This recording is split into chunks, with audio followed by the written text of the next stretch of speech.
Well, sa akin kasi, I think it's the opposite. Parang mas gusto kong nakikita yung mom ko na masaya. Parang mas siyang inuuna ko. Parang ako, kahit wala na. Alam mo yun, kahit ako yung sad face, basta nasa ayos yung mom ko, goods na ako. So parang siya talaga yung priority ko. Ito, Kevin, ang hindi pagkakaintindihan is nagsisimula lang din naman sa pag-uusap. So, kailangan nyo lang ituwid yung usapan nyo. So, you have to communicate. If you don't communicate, wala.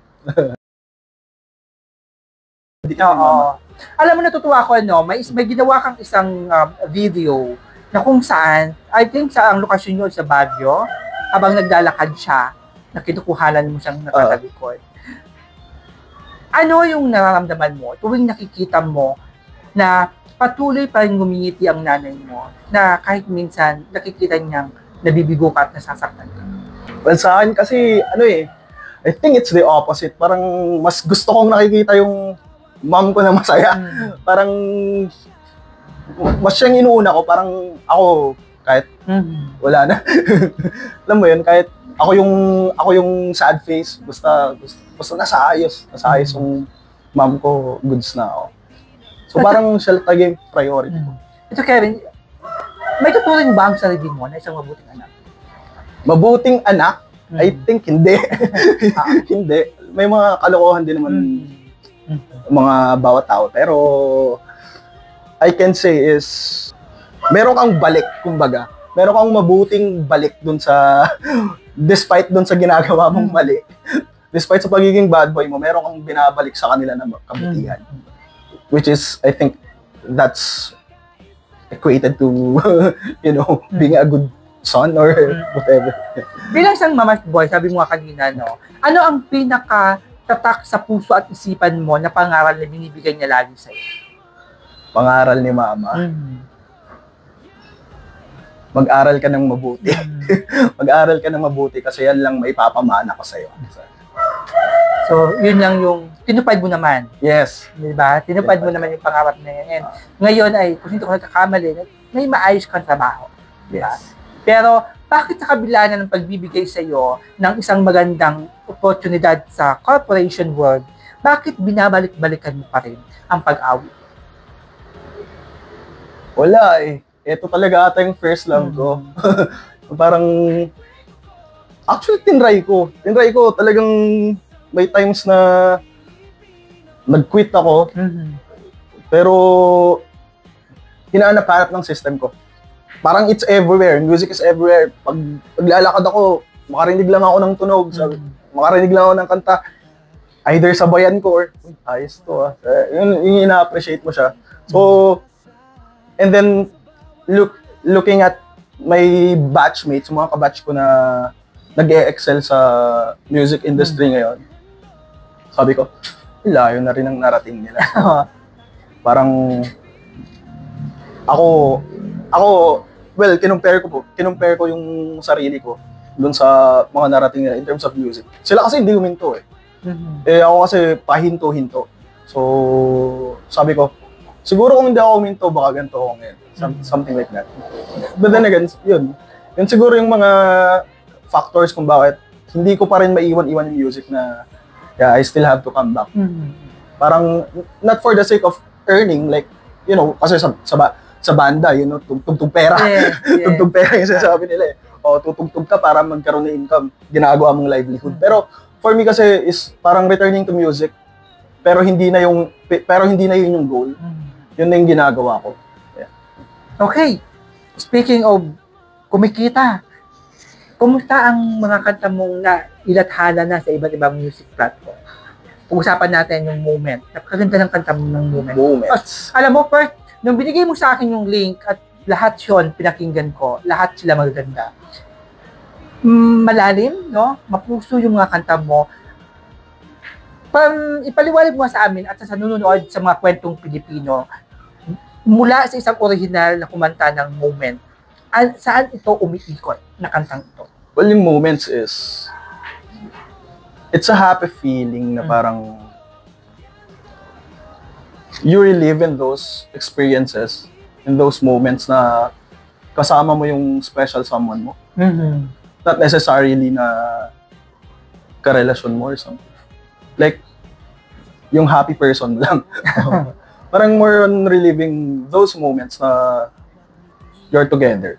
Kasi, at some point, kung hindi lagi yan, hindi laging happy moments. Well, kaya rin siguro nagawa yung song na medyo upbeat siya na EDM. Medyo electronic dance music siya kasi parang kinukuha ko yung pintig ng puso. Parang pag happy ka, medyo mabilis yung heartbeat mo. Yes. So, okay, sample mo nga kami ng moment mo kahit yung chorus lang niya. We can stay here in the moment, for every moment with you feels like the first time all over again. Diba? Ganun. Ayun na mga Kapilipino, pakinggan niyo po ang kanta ni Kevin, yung moment. Sobrang ganda niya. O ito talaga, Kevin, talagang nag-isip ako and 2 beses ko siyang inulit pakinggan. Yung kanta mong Belinda, saan naman siya naglalarawan? Kasi ako naiintindihan ko bilang napakinggan ko na mula sa original na kumanta nito, ano naman ang nais mong ihatid sa nakikinig ng kantang Belinda? Well, Belinda is a song about someone na naglilinger pa sa isang tao, pero yung taong yon may iba ng someone. So medyo complicated yung kanya. Parang siguro kung i-reframe mo siya is more on magkaibigan sila. Pero itong si Guy, hindi niya sinasabi doon kay girl. Hindi niya sinasabi kay girl na gusto niya si Guy. And then itong si girl is may iba siyang person. Pero kung gusto niyo talagang marinig yung totoong story noon, ito yun.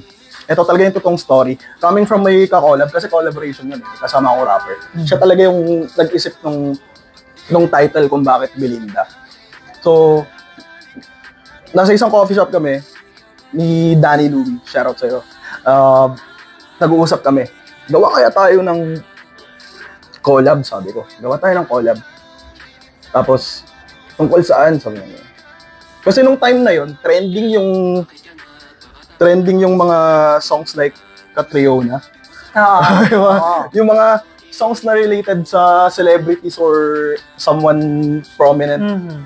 So, na pinag-uusapan. So, gawa tayo ng something, ganun yung tema. Sakto nun, kasagsagan nung teleserye na Everyday I Love You. Si Liz Ken. Yeah. Liz Ken. Ang pangalan ni Liza nun, Belinda. Okay. Kaya siya si Belinda. So, may time nun na na-stop siya, di ba? Hindi natapos yung teleserye na yun, di ba? Nung na-stop yung teleserye na yun, tuloy natin. Gawa tayo ng continuation ng story. So, that's how Belinda was created. Okay. Ay, alam nyo, mga Kapilipino, sobrang nakakatuwa makarinig ng mga kantang na may kwento. No? Lahat na naging bahagi ng kwentong Pilipino, lahat ng mga kanta nila ay talagang may kwento, pinagdada. Ikaw, sa lahat ng kantang iyong itinanghal, ano naman ang mga pinaguhugutan nito? Saan ka humuhugot ng emosyon? Dahil iisipin ko, ito ay pinagdaanan mong personal. Masasabi ko ba na may mga kanta dito na may personal kang pinaguhugutan? I think one in particular was Moments. And yung My Love Forever. My Love Forever was not written by me. It was written by my friend. Pero parang nung time na rini-record ko siya is parang yun din yung nafe-feel ko nung moment na yun. So parang yeah, I think that's the song that's sobrang related sa akin.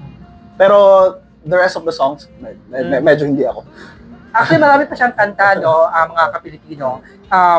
Kaya lang naitanong ko yung moment kasi alam ko yun ang starting, yun ang panimula mong kanta, no, na inilaba. Then, alam ko yung Belinda ay pinag-usapan sa online at naging, ako tumakbo sa akin bilang bilang isang nakikinig, yung curiosity, bakit siya Belinda? Diba? So, and, ikaw ba ay dumaan na sa mga kabiguan pagdating sa pag-ibig? Oo, I did. Sobra. Paano ba? Kwento? Ginost ako. Puso ngayon ng ghosting, ha? Ginost So, ako. nakaranas ka rin ng ghosting. Oo. Ginost ako ng long term na ex ko. 10 years kami. Ginost niya ako. So, for me, ewan ko kung bakit ganun. Wala akong narinig from her whatsoever. Pero, I think na-move on naman ako. So, So, masaya ang puso mo ngayon? yes. Okay. Kaan na kayo katagal ng bago mong iniibig ngayon? 1 year. Okay. And, ikaw ba sa tingin mo, siya na yung ikadadhana para sa'yo? Well, I think, yes. Siya na yung endgame ko. Di ba? Kevin, kumusta ang relasyon mo sa mga kapatid? Relationship between my siblings, I think it is okay. Actually, nagpapabili nga sila ng pasalubong. So, yun, sobrang tight namin ng mga siblings ko. Like, lagi ko sila nakikita kasi nandun pa ako sa bahay ni mama sa bahay. So, lagi kami magkakasama. Lagi kami nag-bonding ng mga yun. To the extent na minsan pupuyat kami, naglalaro lang kami, computers. Computer games. May sarili-sarili kaming oras na magkakapatid. Pero at the same time, meron din kaming time together. Except for my doon sa eldest namin na yung ate namin, which is nasa Cavite na ako, may sariling fam na. So, yun, understood naman yun, pero tight pa rin naman kami in communication. Okay. Pero kayo ba, mga kapatid, dumating kayo sa punto na may mga hindi pagkakaunawaan kayo sa isa't isa? Oo. And paano nyo nabibigang solusyon?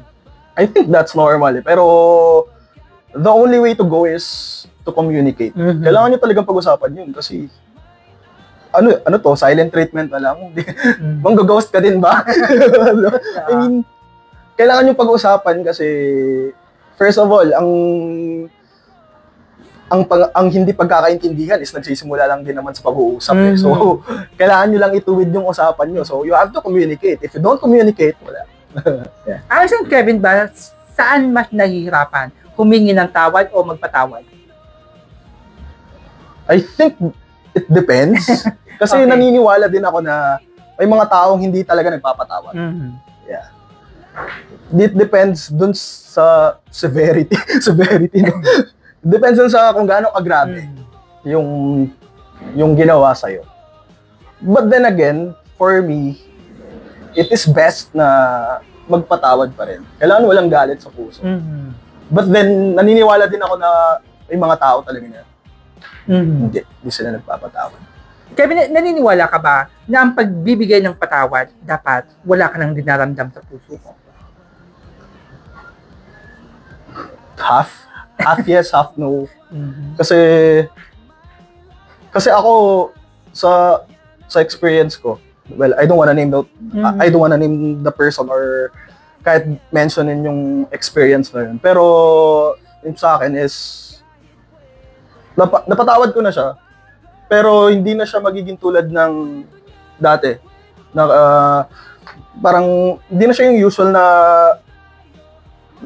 banding pa rin kayo after what happened and all. Pero yun eh. Ganon talaga siya. Napatawad ko na siya pero andun pa rin yung galit. Okay ito Kevin. Aalisin natin yung depende sa sagot. Ikaw ba, may mga pagkakasala ka na hindi mo pa nahingi ng tawad sa nanay mo? Meron. Sorry, ma. Okay. O bibigyan kita ng pagkakataon, maaaring mapanood ng nanay mo. Ano ang nais mong sabihin sa kanya ngayong darating na Pasko? Ma, actually, mahaba to eh. Pero lagi ko naman sinasabi actually sa kanya na lagi ako nag-I love you sa kanya. Hinahag ko si mama. Every time. Lahat ng mga ginagawa ko, sabi ko nga, alam niya. Kasi chinichika ko rin siya. Nag-uusap kami. Pag kumakain kami sa sa mesa, sa bahay, Mm. nag-uusap kami, lagi kami may chit-chat. Kahit gaano ka-busy yung schedule ko. Actually, ito, alam niya to. Alam niya to na May interview ka. may interview, may shooting dito. So, yun, winish me well niya ako nung bago ko bumiyahe dito. But then, siguro message ko kayong mama is, kapit lang. Makukuha ko rin yung dreams ko. Yeah.